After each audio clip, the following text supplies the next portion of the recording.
Di video kali ini kita akan bahas sebuah kegalauan besar yang menghantui banyak pemain MLM atau network marketing.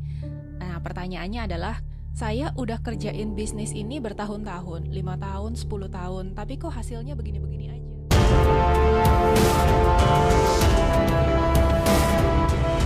Konon kabarnya bisnis MLM itu bisa memberikan kita time freedom dan financial freedom. Tapi kok ketika saya libur mengerjakan bisnis ini, income-nya ikutan libur juga. Untuk menjawab pertanyaan besar ini, saya punya referensi yang bagus sekali. Saya baru selesai baca buku ini. Buku ini judulnya adalah How to Build Network Marketing Leaders. Penulisnya adalah Tom Schreiter, atau dipanggilnya di USA itu namanya Big L.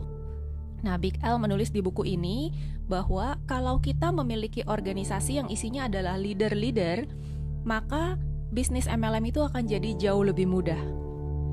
Daripada menghabiskan hari-hari kita dengan aktivitas yang berulang-ulang yang sama dengan distributor-distributor, kita akan menikmati waktu yang bebas yang ditawarkan oleh bisnis ini. Caranya gimana? Pakai waktu kita untuk build dan create leader. Dan kita akan punya waktu yang bebas itu untuk mengunjungi pantai-pantai yang indah di seluruh dunia. So, kuncinya cuma satu. Kuncinya adalah build leaders dan bikin mereka jadi sukses. Tapi nanti dulu, bukannya kita sudah punya leader-leader? Di tim kita, berapa orang ada leadernya? Coba kita hitung-hitungan. Dari total semua member Anda ada berapa coba sekarang? 1.000, 5.000, 20.000? Ada berapa leader? Coba diingat-ingat. 1, 2, 3, 4, 5. Kalau Anda punya 1 leader, Anda itu sudah sangat beruntung secara finansial. Kalau Anda punya 2 leader, maka Anda pasti udah kaya raya. Kalau Anda bilang Anda punya 3, 4, 5, atau belasan leader, mungkin Anda salah hitung. Kenapa? Karena bisa jadi orang yang kita pikir sebagai leader, tapi mereka itu sebenarnya bukan leader. Mereka itu good people aja. Dan good people tidak sama dengan leaders. Di buku ini dijelaskan perbedaan antara distributor dengan leaders. Apa bedanya? Pertama, yang namanya distributor itu adalah professional quitters. Artinya mereka itu gampang give up, gampang nyerah. Sebenarnya banyak banget orang yang gampang nyerah. Mereka give up sekolah nggak diselesain, give up hubungan juga nggak lanjut terus. Mereka give up resolusi tahun baru. Mereka give up goal untuk punya six pack atau badan bagus. Intinya mereka ini adalah orang-orang yang suka berhenti di tengah jalan, nyerah di tengah jalan. Sedangkan leaders itu adalah orang-orang yang punya goal sendiri dan bakalan terus kerjain bisnis ini. Apapun yang terjadi, hajar terus, kejar terus apa yang dia mau. Kedua, distributors itu come and go, katanya, datang dan pergi. Biasalah ya, member baru pasti banyak masuk, tapi mereka mungkin tidak konsisten, tidak komit menjalankan bisnis ini. Terus ketika ada bisnis lain, mungkin mereka pindah ke tempat yang lain, atau ada perubahan-perubahan. Biasanya distributor ini afraid of change nih, takut sama perubahan. Ada perubahan policy, ada perubahan harga, itu mereka udah nggak mau jalanin bisnis ini lagi gitu. Sedangkan leaders ini adalah orang-orang yang loyal kepada perusahaan maupun kepada upline-nya. Jadi kalau misalnya tim Anda ada orang-orang yang ditawarin ada perusahaan MLM lain yang income-nya jauh lebih gede nih, pindah. Nah, itu bukan leader tuh, nggak loyal. Nah, terus yang ketiga itu distributor. Nah, kebanyakan member ya, distributor itu ketika upline-nya tidak ada, dia off juga ngerjain bisnis ini. Jadi modelnya yang harus secara kontinu itu disemangatin, dimotivasi, dan ditarik-tarik sama upline-nya. Tapi yang namanya leaders, ini justru mereka senang sama tanggung jawab. Mereka itu akan tetap bekerja dengan baik meskipun upline-nya lagi liburan. Jadi ini bedanya ya, distributor dengan leader.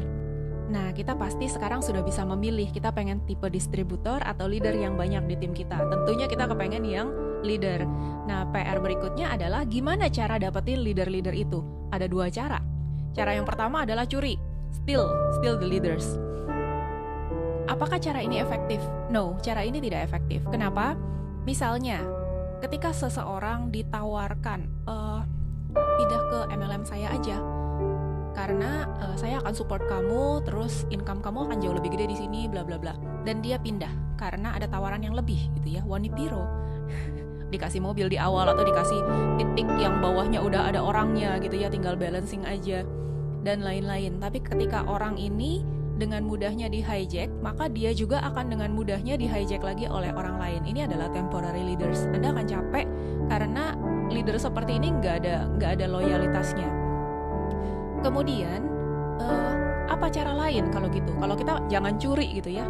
Karena banyak orang itu pengen cari gampang. Aduh, kalau mesti ngajarin dari nol, orang gak pengalaman MLM sama sekali, diajarin mau habis waktu berapa lama gitu. Mendingan lihat, oh ada MLM A, B, C gitu, income-nya pasti di sana lebih kecil, sistem kita lebih bagus, kita tarik aja ke sini gitu ya. Nah, it doesn't work that way. Justru leader, ketika misalnya Anda leader, Anda apakah dengan mudah pindah ke perusahaan lain hanya karena income yang beda? Belum tentu, karena Anda punya tanggung jawab moral kepada member-member Anda yang Anda sudah janji Anda akan bimbing mereka. Gak segampang itu pindahan. Nah, kalau gitu cara kedua apa? Cara kedua ini adalah build from scratch. Artinya kita harus create orang-orang ini. Mereka bisa jadi adalah orang yang tidak berpengalaman di bisnis jaringan, tapi mereka ini adalah orang yang mau maju. Jadi kita benar-benar ajarin dari nol sampai dia sukses jadi leader besar dan dia bisa menduplikasikan sukses itu ke member-membernya.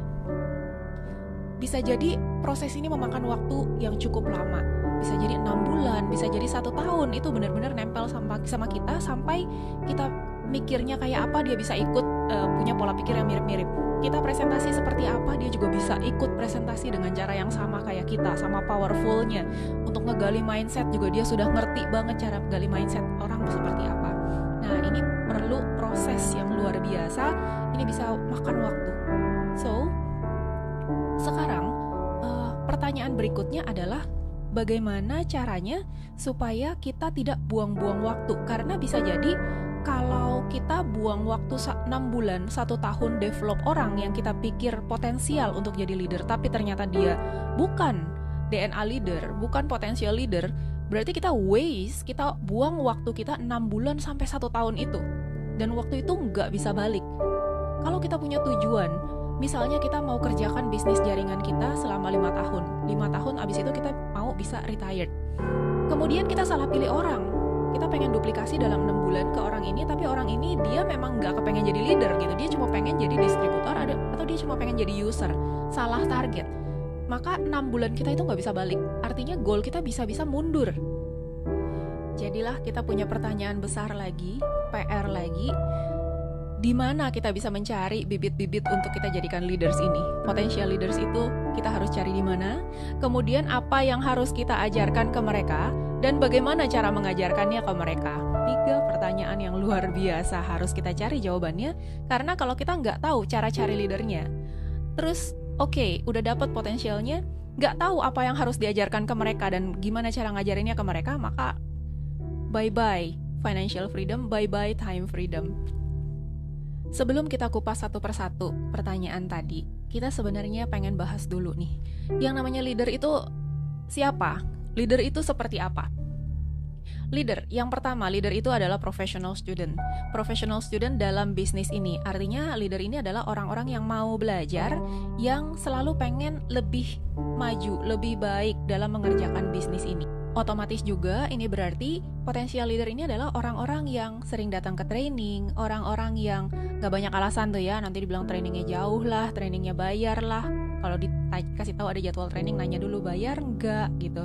Kalau leader ini orang yang mau belajar dan dia juga mau menginvestasikan waktunya untuk membaca buku, beli bukunya, nggak cari-cari alasan ya. Terus datang ke training-training, ada training Tony Robbins, ada training yang bagus, training dari perusahaan. Leader-leader ini selalu hadir. Makanya kenapa training-training dari perusahaan-perusahaan MLM biasanya yang hadir itu tidak sebanyak jumlah membernya, yang datang ya itu aja. Ya memang mereka ini yang adalah leader-leadernya. Pasti bangku-bangku training itu diisi oleh leader-leader. Yang kedua, leader-leader itu melakukan bisnis ini tanpa constant motivation, tanpa harus dimotivasi secara terus-menerus. Dan tanpa harus dicek secara terus-menerus. Aduh, emangnya bos ngecek kerjaan bawahannya ya? Enggak ya. Nah, leader-leader ini punya responsibility atau tanggung jawab, justru mereka senang kalau ditinggal. Kenapa? Karena mereka bisa lebih explore, lebih kembangkan leadership mereka. Jadi kalau kita punya member-member yang kalau upline-nya pergi, terus mereka yang abisnya si upline mati sih, si upline pergi sih, si upline begini, si upline salah semua. Nah, ini bukan DNA leader nih. Justru yang leader itu dia mau belajar, dia nggak banyak cari alasan. Ketika upline-nya pergi, dia justru akan memimpin timnya. Pastikan bahwa timnya mendapatkan informasi-informasi terbaru, promo terbaru, agenda-agenda training, kapan ada pertemuan, dan mereka mau melibatkan timnya juga untuk hadir ke pertemuan. Ini baru leader. Yang ketiga leader itu adalah orang-orang yang menghandle problem. Artinya mereka bukan hanya menyalurkan masalah itu kepada upline-nya. Nah, kebanyakan kan ketika ada masalah, misalnya produknya ada cacat produksi gitu ya, misalnya bentuknya bubuk terus dia caking. Nah, ketika terjadi masalah seperti ini, yang namanya leader ini ketika ada komplain, dia langsung cari solusinya. Cari solusi kemana? Apakah ke upline? Terus ngeluh ke upline. Nah, bukan, karena upline juga member juga dan tidak bisa menyelesaikan masalah ini. Tapi yang namanya leader, dia akan cari siapa yang in charge untuk masalah ini. Perusahaan siapanya? Entah itu bisa dia aksesnya ke customer service kah, atau ke GM-nya operasionalnya, atau ke siapanya. Tapi dia akan cari orang yang in charge. Misalnya dia email ke perusahaan atau dia WhatsApp ke customer service, kasih tahu masalahnya apa. Customer service ada feedback, pertanyaan-pertanyaan dia jawab sendiri, misalnya batch numbernya berapa, expire-nya kapan, dan lain-lain, sehingga masalah itu bisa diselesaikan, bukan cuma sekedar menumpahkan permasalahan itu ke upline-nya. Bayangkan kalau member A dia ada komplainan dari customer-nya, kemudian dia tumpahkan ke upline-nya ngomel lagi ke upline di atasnya lagi, upline di atasnya lagi, cari upline di atasnya lagi. Nah, ini masalah tidak selesai. Ini hanya komplainan, misalnya 15 menit, semua waktu terbuang tapi tidak ada masalah yang diselesaikan. Sayang banget kan? Tapi memang itu yang banyak terjadi. Nah, di sini kita bisa lihat mana yang potensial leader, mana yang bukan. Bagaimana lagi cara kita bisa seleksi? Kalau kita benar-benar mau pilih orang yang kita mau dedikasikan waktu kita mau bimbing dia abis-abisan 6 bulan sampai 1 tahun. Nah, ini kita bisa cari potensial kandidatnya dengan observasi apa yang mereka lakukan. Jangan cuma percaya sama kata-katanya. Misalnya kalau kita bilang goalnya apa? Saya tuh pengen deh jadi master, saya tuh pengen deh dapat passive income, saya tuh pengen deh. Kalau orang pengen itu biasa. Banyak banget orang bilang pengen, tapi apakah mereka benar-benar bersedia membayar harganya, bersedia berusaha untuk mencapai apa yang mereka pengenkan itu? Belum tentu kan? Nah, jadi daripada kita terjebak waktu kita kebuang sama orang-orang yang hanya pengen-pengen doang, kita harus observasi dari awal. Ini orang worth it nggak untuk kita fokusin effort kita sama dia? Gimana cara tesnya? Satu cara tesnya adalah misalnya kita kasih dia buku. Kita bilang sama dia, oke, kalau kamu emang pengen benar-benar seriusin bisnis network marketing, kamu pengen bisa pensiun, dana pensiun kamu ngumpul dari bisnis jaringan ini dalam 5 tahun ke depan, maka kamu harus baca buku ini. Kamu baca buku ini dalam 3 hari, terus 3 hari lagi ketemu saya, kita discuss lagi. Nah, dari sini udah kelihatan nih bibit-bibitnya. Kebanyakan orang itu biasanya gimana? Besok ada ini, saya harus nganter anak, harus jemput anak, besok ada arisan, ada acara reuni, ini itu.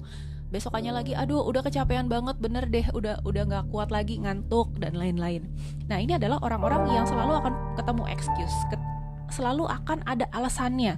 Nanti ketika dia punya goal pribadi juga akan ada alasannya. Lagi sibuk lah, lagi ada ini, ada itu, akhirnya target kita juga jadi mundur.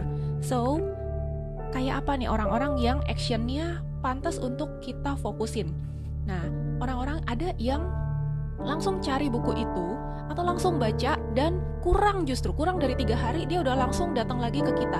Oke, saya udah kelar baca buku ini, ayo kita duduk bareng. Kalau bisa nggak usah nunggu 3 hari, ayo kita ngopi di mana atau sarapan di mana gitu sambil diskusin ini lagi. Nah, ini justru adalah orang-orang yang actionnya ini sudah membuktikan bahwa kita layak fokus ke mereka. Cara tes yang lain adalah Sincerity and Commitment Test. Jadi ketika kita biasanya ketemu member baru kan kita gali ya dia tujuan untuk kerjakan bisnis ini apa. Nah di situ seberapa penting bisnis ini buat dia gitu ya. Nah di situ jawaban kan macam-macam. Ada yang bilang bahwa ya saya sih pengen dapat penghasilan tambahan, ya saya sih pengen ngisi waktu aja, pengen happy nambah teman baru, ya pengen bisa jalan-jalan ke luar negeri. Yang kayak gitu-gitu adalah good potential untuk jadi distributor, bukan untuk jadi leader. Atau yang bilang ya saya coba aja, kalau dapat income ya saya terusin, kalau enggak ya udah gitu ya. Itu juga bukan potensial untuk leader. Ada orang-orang yang kasih jawaban sebenarnya lumayan enak didengar gitu ya, I'll do my best, saya akan usahakan yang terbaik gitu, tapi sebenarnya itu juga komitmen yang belum cukup. Nah, komitmen yang besar itu seperti apa? Komitmen yang oke itu I'll do whatever it takes. Pokoknya saya harus dapat, saya harus kejar. Nah, ini adalah orang-orang yang punya burning desire, punya ambisi yang kita bisa fokuskan. Nah, apakah berarti orang-orang yang punya jawaban agak ngambang-ngambang yang tadi itu bukan potensi leader seumur hidup? No, bukan seperti itu. Tapi at least untuk saat ini mereka memang belum punya komitmen. Artinya kita juga jangan buang waktu kita berkomitmen terhadap orang yang tidak punya komitmen. Dan bukan berarti kita tidak support ya orang-orang yang hanya goalnya itu yang ringan-ringan aja, bukan gak support. Tapi waktu kita, karena kita tujuannya adalah mau build leaders dan bikin mereka sukses, waktu kita untuk mensupport para distributor itu maksimal 10% aja.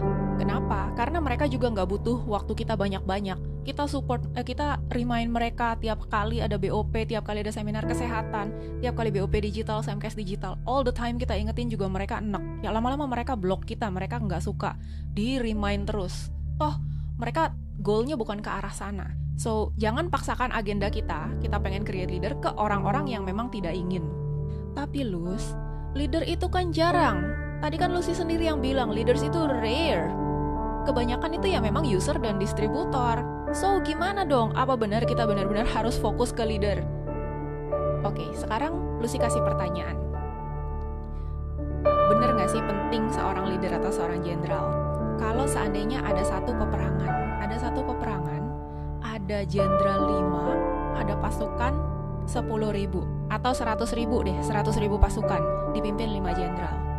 Nah, kalau seandainya tengah malam tiba-tiba pasukan musuh datang, bunuhin satu-satu jenderalnya, 5 jenderalnya tewas. Besok pagi 100.000 pasukan itu bangun.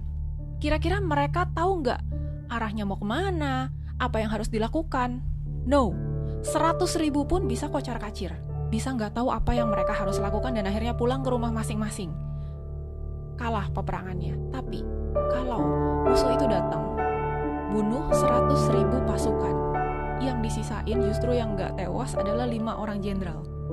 Kira-kira si 5 orang jenderal ini masih bisa bikin pasukan yang baru apa enggak? Peperangan belum selesai. Kalau 5 jenderal ini masih ada, maka pasukan yang baru pasti bisa dibentuk. Jadi lebih penting distributor atau lebih penting jenderal? Keputusan Anda ini tergantung dari apa yang Anda inginkan dari bisnis jaringan. Kalau Anda pengen kerjakan bisnis ini selama beberapa tahun, lalu Anda pengen bisa pensiun, maka yang harus Anda lakukan adalah create leader-leader. Dan ini akan impact ke fokus harian Anda, aktivitas-aktivitas Anda, juga alasan Anda melakukan segala sesuatu yang berhubungan dengan bisnis jaringan ini. Contoh, ketika Anda fokusnya adalah untuk mendevelop seseorang jadi leader. Ketika dia minta bantuan untuk prospek, di awal-awal kan kita temenin dulu, kita contohin dulu presentasinya, kita bantu sampai dia bisa closing. Nah, ketika kita bantu dia, apakah tujuan utama kita adalah supaya closing? Bukan.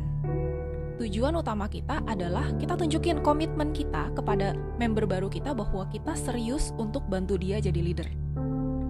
Jadi, tugas utama kita bukannya closingin buat dia. Tugas utama kita adalah nunjukin komitmen kita dan ngasih contoh ke dia. Ketika ada member baru, apa yang harus kita lakukan as a leader?